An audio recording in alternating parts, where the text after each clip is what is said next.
Un ennemi embarrassant. Récit Pawnee. Parmi les nations des plaines, les Pawnee avaient la réputation d'être de redoutables guerriers. Ils avaient conquis un vaste territoire et leurs voisins les craignaient. Mais avant que les visages pâles ne viennent changer les règles de la guerre, les Indiens cultivaient un code d'honneur où la bravoure ne reposait pas sur le nombre d'ennemis tués, mais sur de hauts faits d'armes. Le coup le plus apprécié consistait à toucher son adversaire de sa main nue. Il n'y avait pas de plus grand honneur pour le vainqueur et pas de plus grande honte pour le vaincu. La réputation d'un chef se faisait moins sur le nombre de ses victoires que sur sa capacité à ramener tous ses hommes en vie. La majeure partie des prouesses guerrières se résumait d'ailleurs à voler des chevaux aux tribus ennemies sans coup férir. C'était le passe-temps, pour ne pas dire le sport favori des jeunes, qui tentaient ainsi de se faire un nom parmi les braves. Mais, bien sûr, cela n'était pas sans risque. Malheur à ceux qui se faisaient prendre. Kutawikouts, le faucon, était un jeune Pawnee, fils d'un grand sachem de la tribu des Skidis, les loups. Sa bravoure, sa ruse et son charisme avaient très tôt fait de lui le chef d'une petite bande d'adolescents qui n'avaient de cesse de se tailler une réputation pour mériter de s'asseoir dans la loge du conseil. Le faucon entraînait ses compagnons dans des expéditions de plus en plus lointaines, des razzias de plus en plus audacieuses. Une nuit, ils s'aventurèrent dans un campement comanche pour y dérober des chevaux. Les meilleures montures étaient attachées à des piquets à l'entrée des tipis et il fallait être particulièrement silencieux et intrépide pour les dérober. Le chef de la bande rampa jusqu'au cœur du camp ennemi et revint avec 2 mustangs. Il les confia à ses acolytes et leur dit « J'ai repéré un cheval magnifique. Attendez-moi dans le bois sur la colline. Je vais retourner le chercher. » Alors que l'étoile du matin annonçait l'aube prochaine, Kutawikouts était de retour parmi ses compagnons. Il revenait, les mains vides, livide, hagard. « Que t'arrive-t-il ? On dirait que tu as vu un fantôme !» Et ils gloussèrent en étouffant leur rire pour ne pas se faire repérer. Leur chef, l'air absent, laissa échapper ces paroles laconiques. « Le cheval était splendide, vraiment. J'aurais tant voulu l'avoir, mais quelqu'un s'est réveillé au moment où j'allais le détacher. » Les autres auraient voulu en savoir plus, mais déjà, des cris retentissaient dans le camp. Il était temps de détaler. La bande de jeunes Pawnee était rentrée de cette nouvelle razzia avec un grand nombre de chevaux pris au comanche. Ces farouches ennemis tant redoutés. Leur prestige avait encore grandi. Les braves ne les regardaient plus avec dédain. Mais, depuis son retour, le faucon se montrait taciturne et se comportait d'étranges façons. Il troquait tous ses chevaux contre des bijoux, des boucles d'oreilles, des bracelets, des ornements, des parures, des wampums de grande valeur. Quand il eut échangé tous ses mustangs, il dit à son meilleur ami « Cette nuit, je vais partir sur le sentier de la guerre. J'irai seul. » Le cheval que j'ai aperçu dans le campement comanche hante mon esprit. Je ne trouverai le repos que quand je l'aurai capturé. Il n'est pas question que je te laisse partir seul. Cela ne sied pas à un frère d'armes d'abandonner son compagnon. Kutawikouts tenta de l'en dissuader en affirmant que c'était trop dangereux, que c'était une affaire personnelle, que lui seul devait réparer son échec. Mais l'autre lui mit la main sur l'épaule et, avec un sourire moqueur, répondit « Un ami partage tout, le danger et la gloire. tu ne voudrais tout de même pas m'en priver?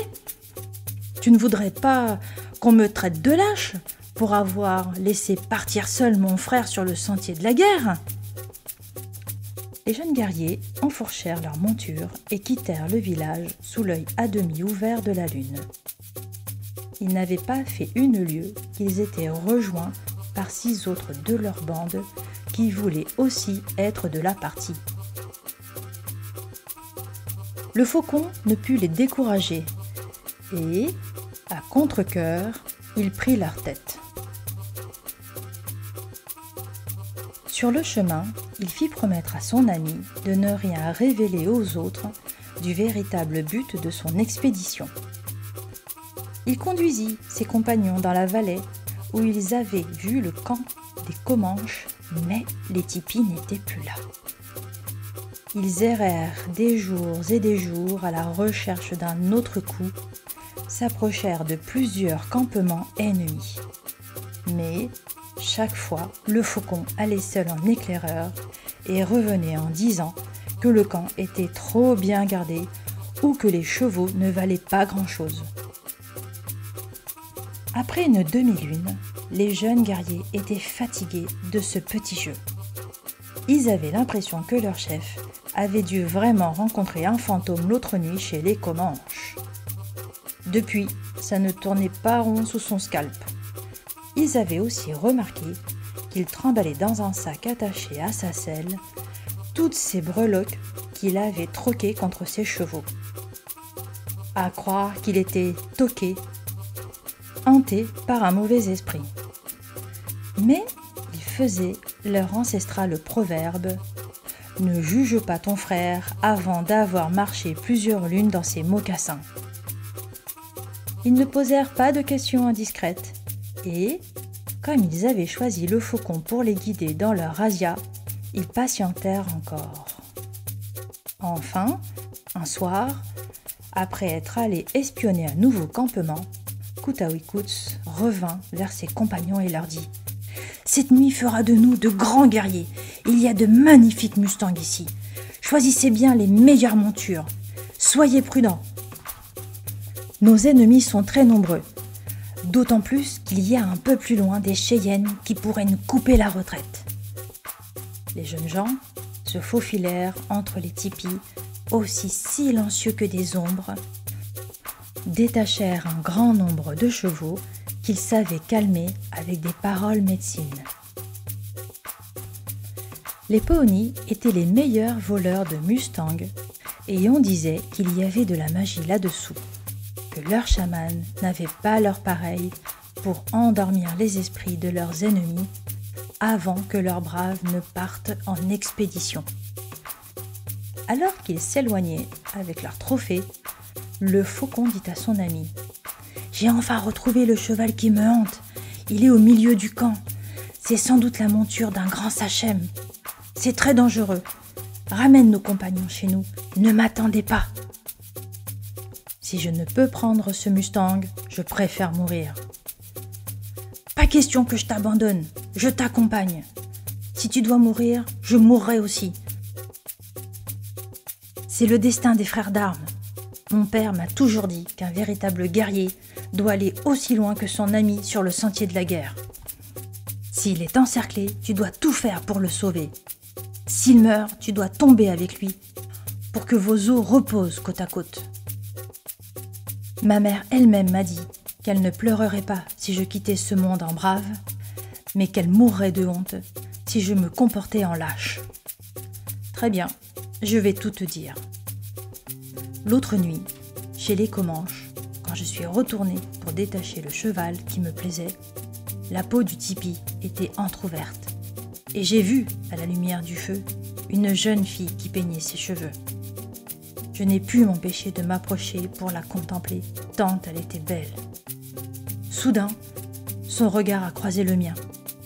J'ai cru qu'elle allait donner l'alerte, mais elle n'a pas crié. Elle s'est contentée de me sourire. Depuis, mon esprit est resté avec elle. Je n'ai plus goût à rien. Je suis déterminée à tout tenter pour la voir, même si je dois mourir dans ce camp. Tu vois, c'est une affaire personnelle. Je ne veux pas t'entraîner dans cette histoire. D'accord, mon ami, laissons partir nos compagnons. Mais moi, je resterai derrière ce rocher pour couvrir ta fuite. Je t'attendrai avec nos chevaux. Si tu ne reviens pas, je mourrai ici. » Voyant que la détermination de son frère d'armes était sans faille, Kutaouikouts n'insista pas.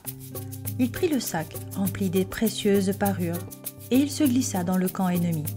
Il pénétra dans le tipi, s'approcha de la jeune fille qui dormait près de l'entrée.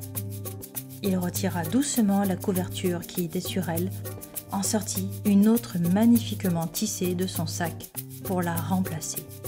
Puis, il déposa dessus ses offrandes, des bijoux, les parures de plumes et de coquillages précieux. Il s'allongea enfin à côté de sa bien-aimée, comme s'il était son époux, et mit sur lui sa couverture à elle. La jeune fille ne tarda pas à se réveiller. Elle constata que quelqu'un dormait contre elle. Elle vit que c'était un homme et elle dit à haute voix : « Père, quelqu'un est entré ici !»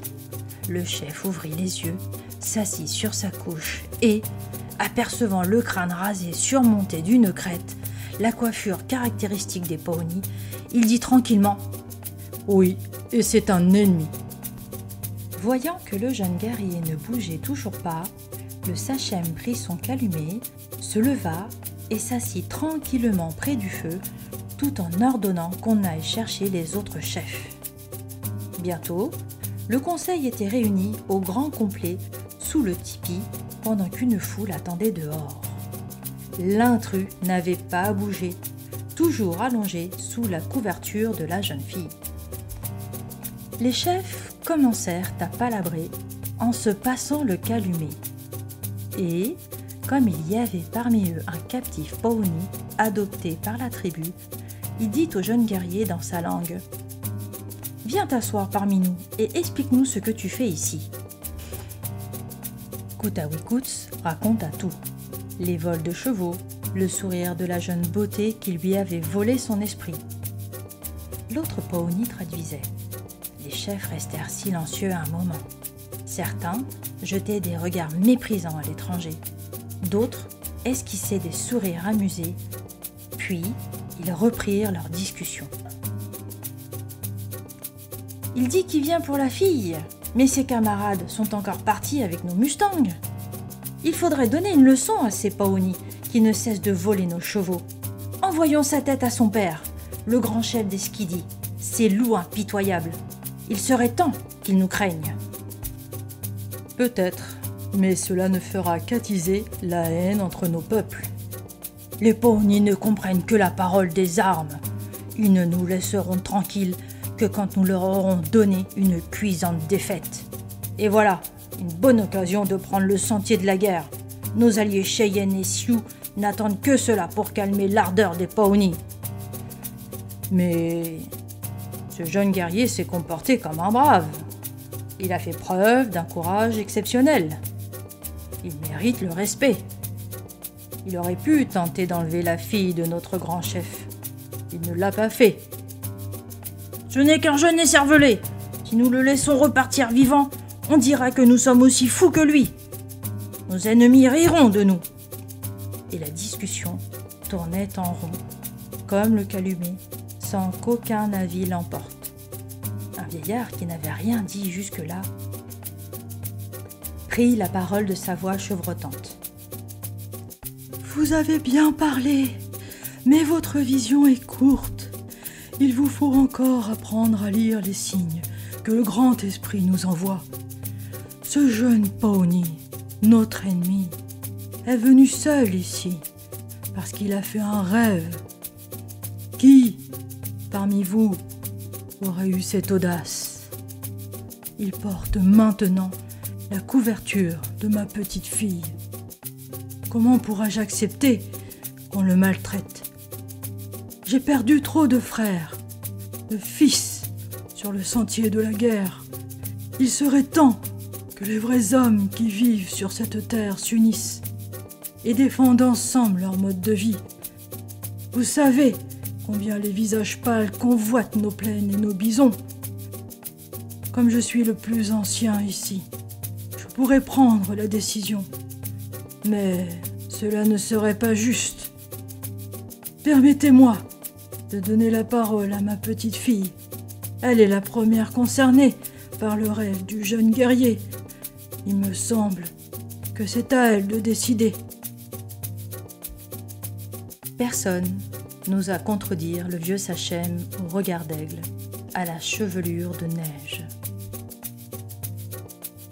Tous les yeux se tournèrent vers la jeune beauté. Elle mit sur elle les bijoux, les parures, la couverture finement tissée que son amoureux avait apportée et alla s'asseoir à côté de lui. Là, elle lui prit les mains. Alors, le vieillard se leva, tremblotant, et il prit à son tour les mains du jeune Pawnee et dit : « Maintenant, nous sommes parents. On t'appellera désormais celui qui fait la paix. » Celui qui a eu une grande vision doit la suivre sans crainte comme l'aigle qui s'élance dans le bleu infini du ciel. Parole de Crazy Horse.